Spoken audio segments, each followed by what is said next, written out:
Hello friends, સ્વાગત છે મારા વાનગી ખજાનામાં. હું ભાવનાબેન રાઠોડ. આજે આપણે બનાવીશું એક નવા સ્વાદ સાથે વેજીટેબલ ઉપમા. ફ્રેન્ડ્સ, રેગ્યુલર ઉપમા તો તમે બનાવતા જ હશો, પણ એક વખત મારી રીતે તમે આ ઉપમા બનાવો. જો તમે આ ઉપમા ડાયટમાં ખાવા ઈચ્છતા હોય તો વધારે વેજીટેબલ અને ઓછો રવાનો ઉપયોગ કરેલો છે. એક જ ડીશમાં તમને વિટામિન, ફાઇબર અને પ્રોટીન મળી રહેશે અને સાથે સ્વાદ તો એવો કે એક વખત બનાવો એટલે દાઢે રહી જાય. તો ચાલો બનાવીએ મિક્સ વેજીટેબલ ઉપમા એક નવા સ્વાદ સાથે. તો મિક્સ વેજીટેબલ ઉપમા બનાવવા માટે અહીંયા મેં અડધો કપ રવો લીધો છે. એટલે અહીંયા અડધો કપ આપણે રવો કડાઈમાં ઉમેરી દઈશું. રવો શેકવા સાથે આપણે 1 ચમચી ઘી ઉમેરશું. ફ્રેન્ડ્સ, ઘણા લોકો રવો એમનેમ કાચો ઘી ઉમેર્યા વગર જ શેકી લેતા હોય છે, પણ થોડું ઘી ઉમેરીને તમે રવો શેકશો ને એટલે રવાનું ટેક્સચર એકદમ સરસ આવશે, સાથે ઉપમામાં સ્વાદ પણ બહુ સરસ આવશે. રવો શેકવા ટાઈમે ગેસની ફ્લેમ એકદમ ધીમી રાખવાની છે. આપણે રવાનો કલર ચેન્જ નથી કરવાનો, પણ રવો સરસ શેકી લેવાનો છે. અત્યારે તમે જુઓ કે આ રવો ભેગો ભેગો લાગે છે, પણ જેમ જેમ રવો શેકાતો જશે ને એમ એનું ટેક્સચર બદલતું રહેશે. અહીંયા માત્ર 1 થી 1.5 મિનિટમાં જ રવો સરસ શેકાઈ ગયો છે અને રવાનું ટેક્સચર તમે જોઈ શકો છો ફ્રેન્ડ્સ કે એકદમ દાણેદાર થઈ ગયું છે. આ રીતે તમે રવો શેકી અને ફ્રીજમાં 2 મહિના સુધી સ્ટોર કરી શકો છો. ઉપમા બનાવવા માટે ઇન્સ્ટન્ટ આ રવાનો ઉપયોગ તમે કરી શકો છો. તો અહીં આપણો રવો સરસ શેકાઈ ગયો છે. ગેસની ફ્લેમ બંધ કરી દઈશું અને શેકાયેલો રવો એક પ્લેટમાં લઈ લઈશું. ફરી એ જ કડાઈમાં 2 ચમચી જેટલું તેલ ઉમેરશું.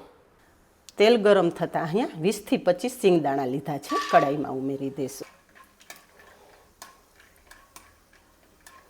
અહીંયા સિંગદાણા થોડા તળાઈ ગયા છે, તો એની સાથે 5 થી 6 કાજુના 2 ભાગ કરી લીધેલા છે, એ પણ ઉમેરી દઈશું. તો અહીંયા સિંગદાણા અને કાજુ તળાઈ ગયા છે, તો તળેલા સિંગદાણા અને કાજુ આપણે પ્લેટમાં લઈ લઈશું.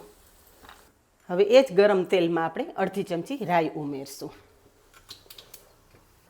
રાઈ થોડી ફૂટે ને એટલે 1 ચમચી અડદની દાળ અને અડધી ચમચી ચણાની દાળ લીધેલી છે, એ પણ ઉમેરી દઈશું. ચણાની દાળ અને અડદની દાળનો ઉપમામાં બહુ સરસ ટેસ્ટ આવે છે, તો ખાસ ઉમેરવી. અહીંયા દાળનો કલર થોડો ચેન્જ થાય ને એટલે 7 થી 8 મીઠા લીમડાના પાન મેં બારીક સમારી લીધા છે. ફ્રેન્ડ્સ, રેગ્યુલર આપણે કોઈ પણ રેસીપીમાં મીઠા લીમડાના પાન આખા જ ઉમેરતા હોઈએ છીએ, પણ આ રીતે તમે સમારીને ઉમેરશો ને તો ખાવાવાળા મીઠા લીમડાના પાન બહાર નહીં ફેંકી દે અને મીઠા લીમડાના અઢળક ફાયદા પણ મળશે. અહીંયા બધી જ સામગ્રી સરસ સંતળાઈ જાય ને એટલે એક લીલા મરચાંના બારીક સમારેલા ટુકડા પણ ઉમેરી દઈશું. અહીંયા કડાઈમાં ઉમેરેલી બધી સામગ્રી સરસ સંતળાઈ ગઈ છે, તો એક નાની ડુંગળી બારીક સમારીને લીધેલી છે, એ ઉમેરી દઈશું.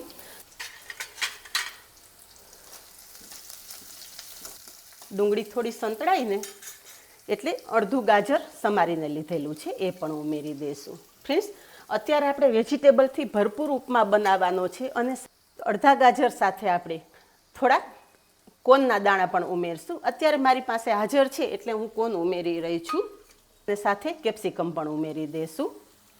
આ સિવાય ફ્રેન્ડ્સ, તમારી પાસે હાજર શાકભાજીમાં તમે કોઈ પણ શાકભાજી ઉમેરી શકો છો.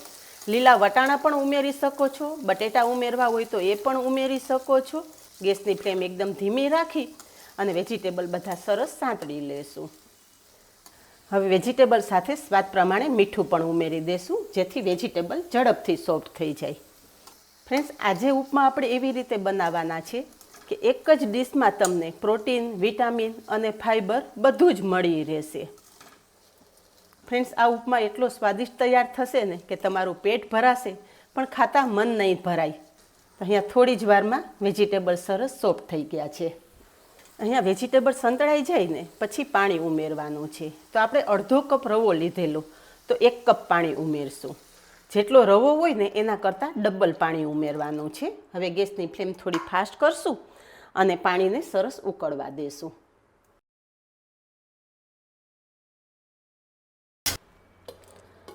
થોડીવાર ઢાંકણ ઢાંકી દઈશું. અહીંયા થોડી વારમાં કડાઈમાં ઉમેરેલું પાણી સરસ ઉકળી ગયું છે. તો હવે આપણે શેકી રાખેલો રવો ઉમેરી દઈશું. રવો આ રીતે છૂટો છૂટો ઉમેરવાનો. ફ્રેન્ડ્સ, રવો સરસ શેકાયેલો હશે ને તો ઉપમામાં બિલકુલ લમ્સ નહીં થાય.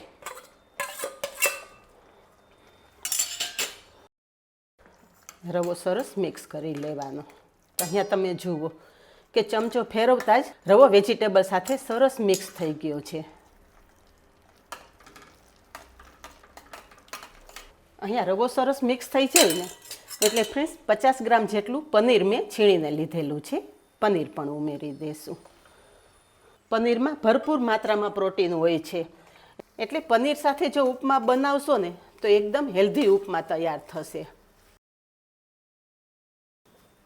અહીંયા બધું સરસ મિક્સ કરી લીધું છે અને ફ્રેન્ડ્સ આપણે રવો એકદમ સરસ શેકી લીધેલો એટલે આપણે ઉપમાને વધારે સમય સુધી ગેસ ચાલુ રાખી અને ગેસ પર રાખવાનો નથી. અહીંયા જુઓ બધું સરસ મિક્સ થઈ ગયું છે. ગેસની ફ્લેમ એકદમ સ્લો રાખેલી છે.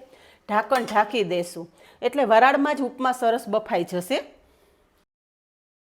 અહીંયા બધું સરસ મિક્સ કરી દીધા પછી એકાદી મિનિટ જ આપણે ગેસ ચાલુ રાખવાનો છે. એકાદી મિનિટમાં તમારો ઉપમા સરસ બફાઈ જશે. ફ્રેન્ડ્સ, જો વધારે ગેસ ચાલુ રાખી અને તમે ગેસ પર ચોળવતા રહેશો ને તો નીચે બેસી જશે અને ઉપમામાં દાજની વાસ આવી જશે. એટલે ગેસની ફ્લેમ હવે બંધ કરી દેશું અને ઢાંકણ ઢાંકી અને આમ જ ઉપમાને કડાઈમાં રહેવા દેશું. 5 મિનિટ પછી અહીંયા તમે જુઓ ઢાંકણમાં વરાળ બાજી ગઈ છે અને વરાળમાં જ આપણો ઉપમા એકદમ સરસ બફાઈ ગયો છે. હવે ઉપમાને વધારે ટેસ્ટી બનાવવા માટે અડધા લીંબુનો રસ ઉમેરશું. જનરલ ઉપમામાં લીંબુ નથી ઉમેરવામાં આવતું પણ તમે એક વખત ટ્રાય કરજો. થોડો લીંબુનો રસ ઉમેરશો ને એટલે ઉપમાનો સ્વાદ એકદમ વધી જશે. હવે જે આપણે તળીને રાખેલા કાજુ અને સિંગદાણા છે ને એ ઉમેરી દેશું. થોડા ગાર્નિશિંગ માટે રાખશું અને ફ્રેશ સમારેલા કોથમરીના પાન પણ ઉમેરી દેશું. બધું સરસ મિક્સ કરી લેશું. ફ્રેન્ડ્સ, ઉપમામાં એક મીઠા સિવાય બાકીના કોઈ પણ મસાલા ઉમેરવામાં નથી આવતા. અહીંયા તમે જુઓ ફ્રેન્ડ્સ કે રવો આપણે ઉમેરી અને વધારે સમય ગેસ ચાલુ નથી રાખેલું તો પણ રવો એકદમ સરસ બફાઈ ગયો છે. અહીંયા તમને હાથમાં લઈને બતાવી દઉં. તમે જોઈ શકો છો એક પણ દાણો આખો રહેલો નથી. બસ તૈયાર થયેલો ઉપમા સર્વ કરી દેશું. તો અહીંયા ડીશમાં પડતા જ ફ્રેન્ડ્સ તમે જોઈ શકો છો કે કેટલો મસ્ત છૂટો ઉપમા તૈયાર થયેલ છે. હવે જે કાજુ અને શેંગદાણા રાખેલા છે ને એનાથી આપણે ઉપમા સજાવી લેશું. તો તૈયાર છે પ્રોટીન, ફાઇબર અને વિટામિન સાથે મિક્સ વેજીટેબલ ઉપમા. ફ્રેન્ડ્સ, જો તમને મારી અવનવી રેસીપીઓ પસંદ આવતી હોય ને તો વિડીયોને એક લાઇક ચોક્કસ આપજો. આપણી ચેનલને સબસ્ક્રાઈબ પણ કરી લેજો અને આવા અવનવા વિડીયો જોવા માટે પાસે રહેલું બેલ પણ પ્રેસ કરી રાખજો જેથી આવનારા બધા જ વિડીયોની નોટિફિકેશન સૌથી પહેલાં આપને મળે. તો આજે બસ આટલું જ. મળીએ નેક્સ્ટ વિડીયોમાં. ત્યાં સુધી બાય. Thank you.